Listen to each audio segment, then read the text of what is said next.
Okay, so let's just dive right in. Let's do it. I want you to picture this scene because the setting is uh it's almost a character in itself. Mm, it really is. The source material is so vivid on this. It's late September. It's London Royal Courts of on the Justice. Strand. Yeah. Yeah. And if you've ever walked past that building, you know exactly what we're talking about. It's imposing, it's glorious, gothic, all this, stone that looks like it's been there forever. It was built to withstand anything. It just screams, order, authority. Right. But the scene down on the pavement is the absolute opposite of that. It is pure chaos. I mean, we're talking a full-blown media circus. The narrator, Augusta, she calls it a circus, photographers are literally climbing up lampposts to get a shot. And you've got both sides of the coin. You have fans there cheering. And hecklers shouting abuse. It feels less like a solemn legal proceeding and more like, I don't know, a red carpet premiere that's gone horribly wrong. Or a gladiatorial match, which honestly feels pretty fitting. It does, considering who's pulling up in this glossy black Land Cruiser. The woman stepping out into that wall of flashing cameras is Anna Finbow. The Anna Finbow. And for anyone listening who might not be deep into sort of British lifestyle culture, we need to explain what that name means. She's not just a celebrity, she's a brand. An institution, almost. She is the queen of Finbow flora. I think it's legally impossible to grow up in the UK without seeing a Finbow flora egg cup or a mug. Right. It's those ceramics with the little willow leaves and the daisies and the rosebud. It's everywhere. But it's more than just plates, isn't it? It represents a very specific kind of lost vision of Britain. Yes, you nailed it. It's the rosebuds over the cottage door, cricket on a village green, homemade jam. It's aggressive wholesomeness. It's a commodified nostalgia. It sells this idea of the perfect, happy, stable family. Which is precisely what makes the context of this trial so incredibly jarring. Because Anna Finbow steps out of that car wearing these dark glasses, her hair like a helmet, and she is walking into a war zone. A war zone she started. To defend herself against an accusation that just completely obliterates that entire image she's built. She is being sued for libel. And the person suing her isn't a business rival. It's not a disgruntled employee. No, it's a therapist. A woman named Jean Guest. Who describes herself as a life coach based in, Primrose Hill. Very chic. And this isn't a dispute over money or copyright or a bad review. No. This is a battle over a human soul. Specifically, the soul of Mary Finbow, Anna's estranged daughter. I have spent the last week just living inside this stack of sources for this deep dive. And we're talking court transcripts, witness statements, and this amazing sort of first-person narrative from an observer who we're going to call Augusta. Right. And I have to say, my jaw hit the floor about every 10 pages. This story has everything. It really does. It's got the celebrity, the high-stakes litigation, but then it flashes back to art school in Rome. There are secret identities. And this terrifying blurry line between what is therapy and what might actually be a cult. It forces you to ask some really uncomfortable questions about influence. When does a healing journey become a kidnapping of the mind? That is the central tension, isn't it? The core of Jest v. Finbow. Absolutely. So let's get our bearings for everyone. Why are we in the high court? What was the catalyst? Because usually these things are handled much more quietly. It all started with a newsletter, which sounds so harmless. How very Anna Finbow. Exactly.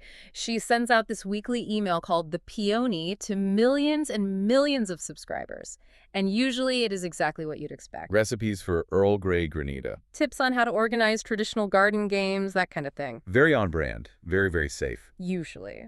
But one Friday, sandwiched right between the granita recipe and the garden games, Anna goes nuclear. She doesn't just hint at something. She doesn't allude to it. Oh, no. She didn't mince words at all. She explicitly named Jean Guest. I have the text from the source right here. It's scathing. She called her a wicked witch. And a modern-day cult leader. The quote is, "They are modern-day cult leaders, twisted, dangerous, and sick people who recruit talented young women." And she didn't stop there. She went further and accused Jean of inserting false memories into Mary's mind to turn her against her own parents. Now, legally, that is a massive risk. In the UK, the libel laws are incredibly strict.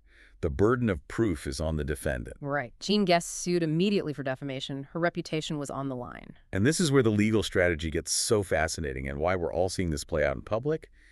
Anna Finbow refused to settle. She could have paid up, issued a retraction, but she didn't. She is pleading the truth defense. Which is just about the highest bar you can set for yourself in a libel trial. It's incredibly risky. It is. By pleading truth, Anna is standing up in court and saying, I didn't defame her because what I said is a fact. She is running a cult. So to win her case, Anna has to prove, in a court of law, that her own adult daughter has been brainwashed. Correct. She has to prove that Mary didn't just leave because Anna was a bad mother.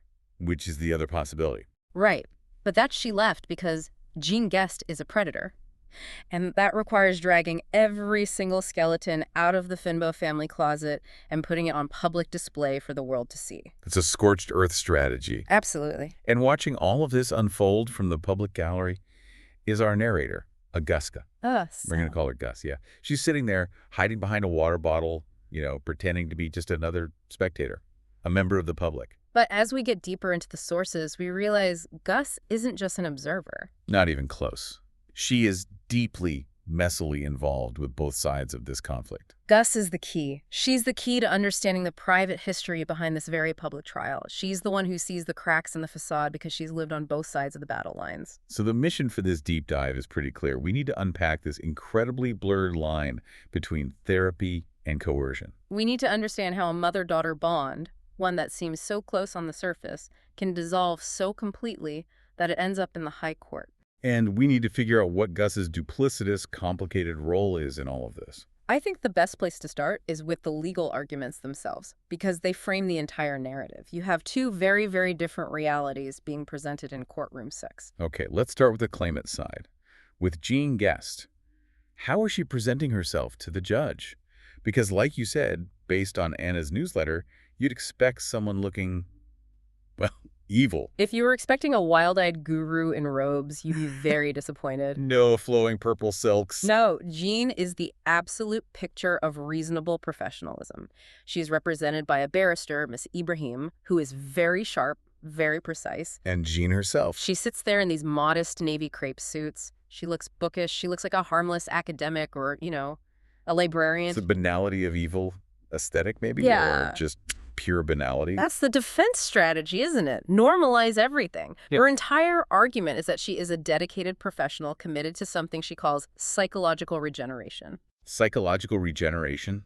That sounds incredibly vague and expensive. It's meant to be. She claims to combine psychodynamic techniques with Reiki, a little hypnosis, some nutritional guidance. It's a whole wellness package. A bit of everything. Right. But her defense regarding Mary is incredibly simple. Mary is an adult woman who voluntarily chose to leave what she perceived as a toxic family environment. And they have a name for it. They do. They call it a healing separation. A healing separation. We're going to hear that phrase a lot, aren't we? Over and over. It sounds so clinical, so clean, like you're removing a tumor. But in this case, the tumor is your own parents. That is exactly the narrative they're pushing. Jean's team argues that Anna Finbow is just a classic narcissist who can't handle rejection from her adult child. So they're flipping the script. Hannah's the problem. Completely. They paint the Finbow household not as this wholesome English cottage from the catalogs, but as permissive and negligent. Permissive in what way? They bring up drug-fueled parties, emotionally absent parents, basically creating a foundation that suggests Mary had every reason to run away. So Jean's narrative is, I didn't steal this woman. I saved her from a toxic home. Precisely. Okay. Now let's look at the other side of the courtroom. Anna's side, the defendant. She's represented by a Miss Carr, who the sources paint as an absolute shark. Oh, Miss Carr is going for the jugular from day one. She's not just defending against libel, she's on the attack. And she's using a very specific intellectual framework to do it. Which is? She introduces the Temerlin and Temerlin definition of cults into the proceedings. Break that down for us, because usually when we think a cult, we think, I don't know, Kool-Aid in Jonestown or some remote compound. Right. We think of religious worship or a charismatic leader with the Messiah complex. Good. But the Temerlin model, which comes from the early 80s, defines a cult not by its beliefs, but by its mechanism of control. The key marker, according to Temerlin and Temerlin, is the process of isolating a target from their social milieu, their friends, their family, their past, their entire support system, in order to gain total control over their perception of reality. So Anna's argument isn't, my daughter joined a weird religion. It's, My daughter was systematically cut off from everyone she knows by this woman. Precisely. My daughter didn't leave me because I'm a bad mother. She left me because this woman executed a textbook strategy of coercive control. And what's the mechanism for that isolation? How does Jean allegedly do it? According to the defense, the primary weapon is false memory syndrome. This is terrifying. It is. Anna claims Jean plants fake or exaggerated traumas, memories of abuse, neglect, things that might not have happened or are twisted out of context into Mary's mind, probably during hypnosis sessions. And those false memories then justify the estrangement. They become the reason, of course I can't speak to my parents. Look what they did to me. It rewrites a person's entire history. It's like the movie Inception, but for trauma. Someone planting a toxic idea that grows until it takes over everything. It's a really good analogy, and it brings up the whole complicated concept of transference in therapy. Explain that. Well, in therapy, it's very common for patients to project powerful feelings onto their therapist.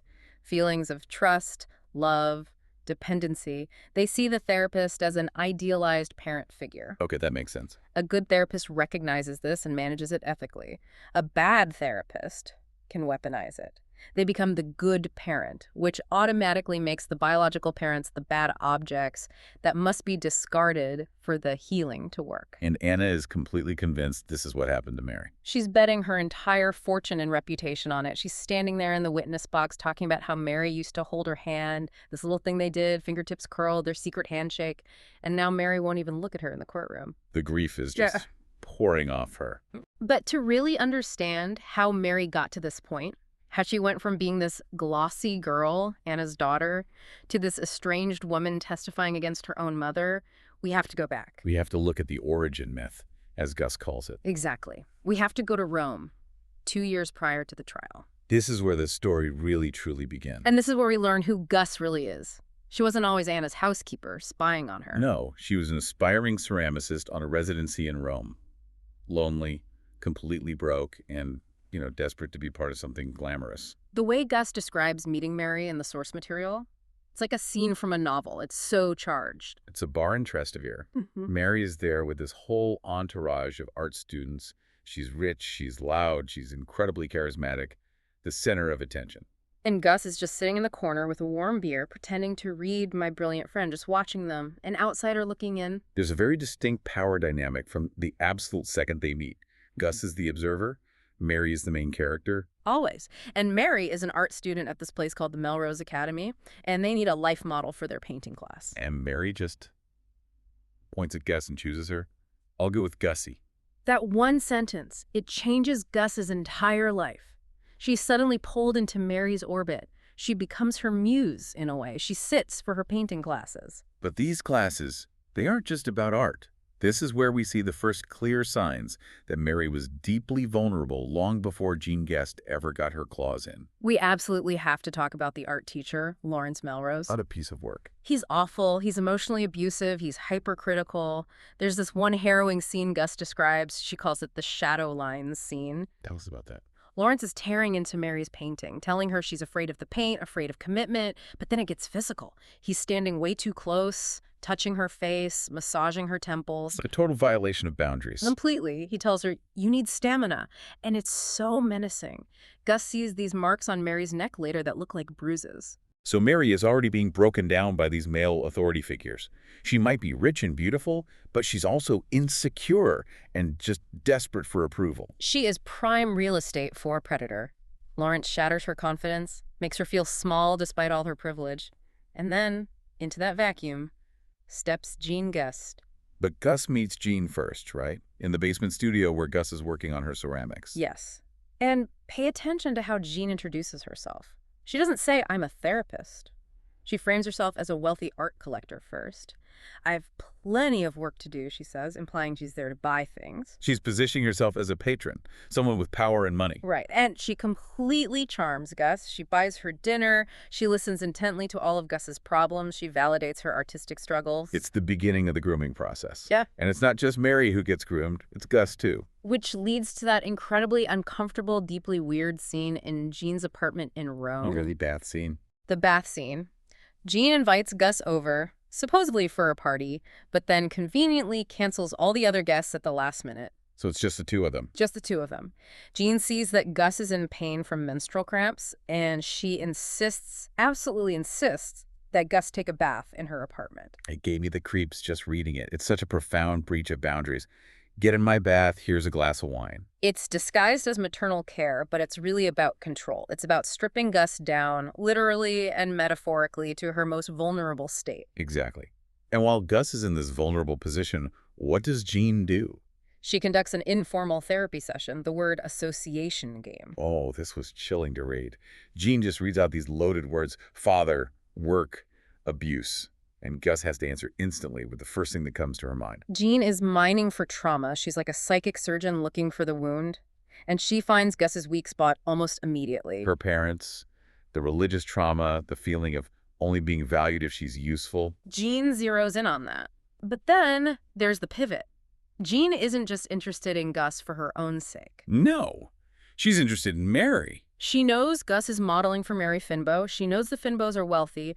The whole interaction with Gus was, in a way, reconnaissance. She basically weaponizes Gus's friendship and uses her as bait. She does. She says these things to Gus, like, Mary's money is a trap for her, and she needs you, Gussie. She positions herself as the only possible solution to Mary's problems before she's even properly met her. It's masterful manipulation. And it works. Gus, wanting to help her friend, brings them together. And that's the tragedy, isn't it? That's the guilt that Gus is carrying with her in that courtroom. She's the one who introduced the wolf to the lamb. It's a heavy burden. So let's fast forward. We're past the Rome chapter for now. We're 6 months before the trial. Gus is back in the UK, and she does something just wild. She infiltrates the Finbow household. It's like something out of a spy novel. She moves to Stoke-on-Trent, where Anna's main ceramics factory and home is. And she manipulates her way into a job as Anna's dog walker and part-time housekeeper. She completely lies. She fakes her references. She hides the fact that she ever knew Mary, that she was ever in Rome. So the question is why? Why do you think she does it? Is it purely guilt? Is it curiosity? I think it's both. But more than that, I think she's obsessed. She wants to be close to the fire. She needs to understand what happened to Mary. And in doing so, she steps into Mary's empty shoes. 100%. Yeah. She becomes the surrogate daughter.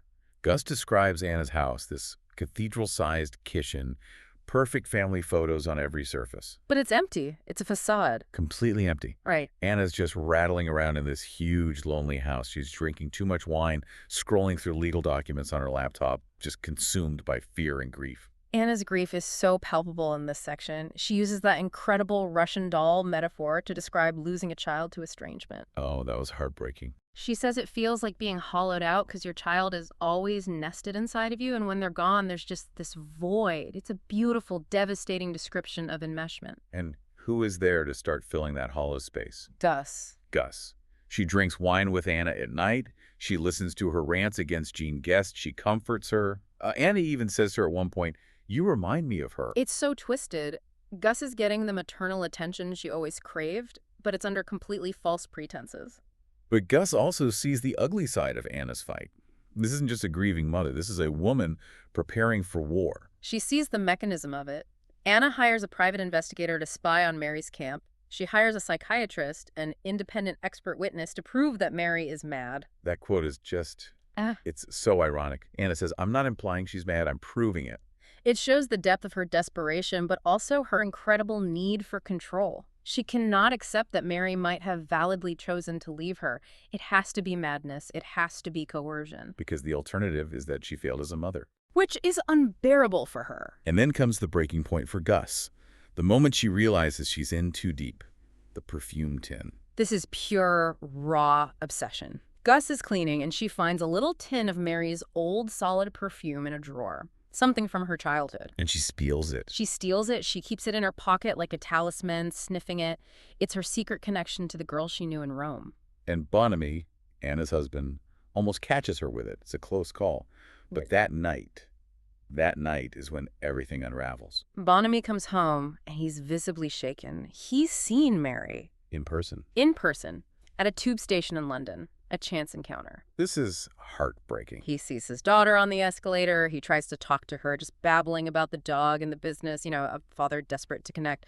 And Mary... What'd she do? She just looks at him with these blank, sightless eyes and tells him to get the fuck away. Sightless eyes. That specific description, it haunts Gus. It does, because later that night, Gus looks in her own mirror and she sees the same emptiness in herself. She sees that she's becoming a blank window. They're both lost girls. The theme of the double runs all through this. Gus and Mary are mirrors of each other, both looking for a mother figure, both being manipulated, both losing themselves. Gus realizes that by staying in Anna's house, by playing the surrogate daughter, she's becoming just as blank and lost as Mary is. So she has to get out. She flees. She just packs her bag and runs away from Stoke. And the next time we see her, she's in the courtroom watching the finale. Back to the present day. And this is where the legal battle really hits its climax, Anna's cross-examination. And it does not go well for her. No. Mrs. Ibrahim, Jean's lawyer, just tears her apart on the stand. She brings up the arrest. The fact that Anna Finbow, the face of domestic perfection, got arrested for kicking a police car. It sounds insane, but Anna's explanation is just so sad. She was trying to deliver a birthday card to Mary at her flat, and the police were called. She says, I was deranged with grief. But to the court, to the jury... To the jury, she looks unhinged. She looks like a woman who doesn't respect boundaries at all, which actually helps Jean's case. And then Miss Ibrahim brings up the permissive household. This is a big blow. It is. Anna tries to paint their family life as just being cool and open. But the lawyer reads out text messages from Anna to Mary. Texts like, have you seen Daddy's weed? Exactly. It completely destroys Anna's credibility as this wholesome matriarch. It makes the cult narrative so much harder to sell because it gives Mary a legitimate, believable reason to want to leave home. Jean Guest is using the truth of the Fimbow's own dysfunction to anchor her bigger lies. It's a brilliant, cynical, legal strategy. And then Mary takes the stand. This is the turning point of the entire trial. Mary Finbow finally walks into the courtroom. But she's not the glossy, charismatic girl from Rome anymore. Not at all. There's been a total visual transformation. She's wearing a shapeless, hand-dyed tunic. Her hair is chopped off short. She looks, as Gus describes it, monastic. And the way she speaks... It's all therapy speak. Everything sounds rehearsed. It's like she's reciting from a script Jean gave her. She talks about embracing the chaos and giving voice to impermissible things. And of course, the healing separation. Mrs. Carr, Anna's lawyer, she tries to break through the scripted language. She starts pressing Mary on the details of her current lifestyle. And Mary admits it. She admits to living in an outdoor camp. A camp, she concedes, that is full of slugs. Living in a tent with slugs. And she has no phone, no access to music, no contraception. No connection to her old life at all. Total isolation. And crucially, no money. For me, this is the smoking gun, the financial abuse. Mrs. Carr reveals it piece by piece. She asks Mary about her property portfolio, and Mary has a substantial one. A house in Notting Hill, some flats in Hampstead. She's a very wealthy woman in her own right. Or she was. And Miss Carr reveals that Mary has signed over complete management of her entire property portfolio to Jean Guest. Why? I mean, what is the justification she gives for that? Mary's answer is just chillingly rehearsed. She claims the money and the properties were a distraction from her healing work. A distraction. She says, I wanted Jean to have the income. It's only fair if she's managing them. It is classic financial control. Right. You strip the victim of all their resources so they become completely dependent. They physically can't leave. Jean isn't just her therapist anymore. She's her landlord. It's checkmate. But the ultimate bombshell, the thing that just sucks all the air out of the courtroom, drops at the very end of Mary's testimony. Miss Carr asks her about her future plans. A simple enough question. And Mary looks over at Jean, then back at the lawyer, and reveals she is 6 months pregnant.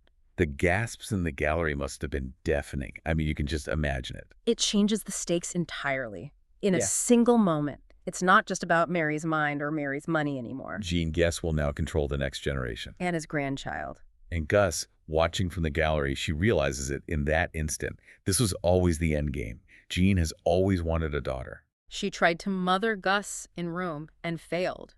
She succeeded with Mary.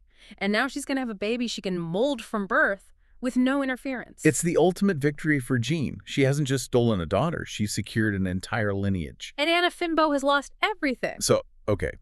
Let's try to synthesize all of this. We've got this messy, tragic, complicated situation.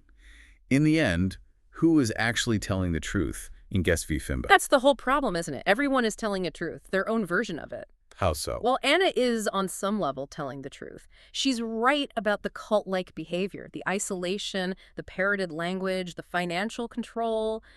that is real. We can see the evidence for it. But she's also lying to herself and to the court about her own past. She completely ignores the negligence, the pressure she put on Mary to be a Finbow girl, the permissive chaos that clearly damaged her daughter long before Jean came along. Exactly. Her truth is incomplete. And Jean is a master at using truth as a weapon. What do you mean? She takes the kernels of real dysfunction in the Finbow family, and they were there, and she cultivates them. She magnifies them into these unforgivable monsters to justify the complete and total severance of the family bond. So it's not false memory syndrome so much as magnified memory syndrome. It's weaponized therapy. She finds the cracks that already exist, and she drives a wedge into them until the entire structure shatters. And this whole dynamic of the surrogate, it's everywhere. It's the central emotional dynamic of the story. Gus becomes a surrogate daughter to Anna, drinking the wine, listening to the stories, filling the void Mary left. And Jean becomes a surrogate mother to Mary.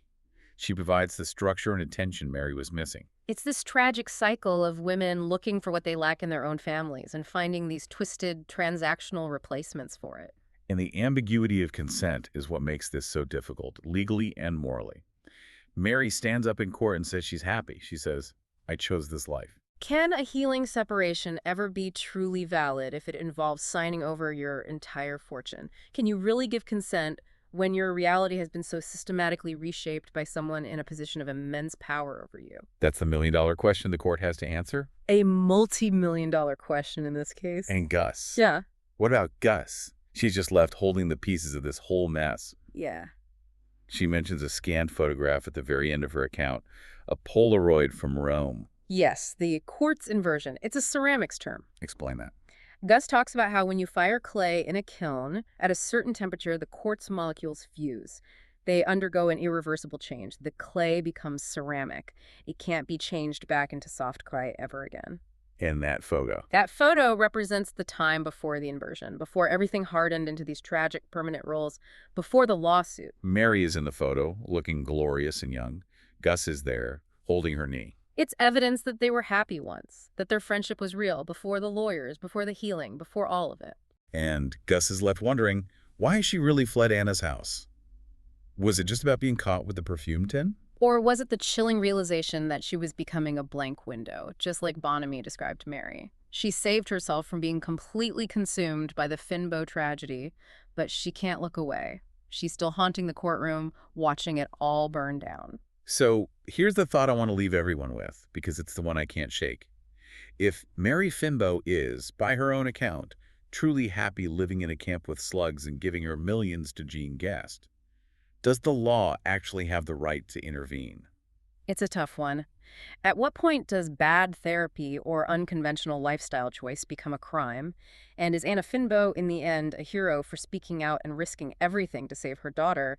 Or is she just a narcissist who couldn't bear to let go of her favorite doll? In this story, you realize everyone is looking for a savior. Gus, Mary, even Anna, in her own way. But they didn't find a savior. They only found a lawsuit. And a very, very expensive lesson in the true cost of healing.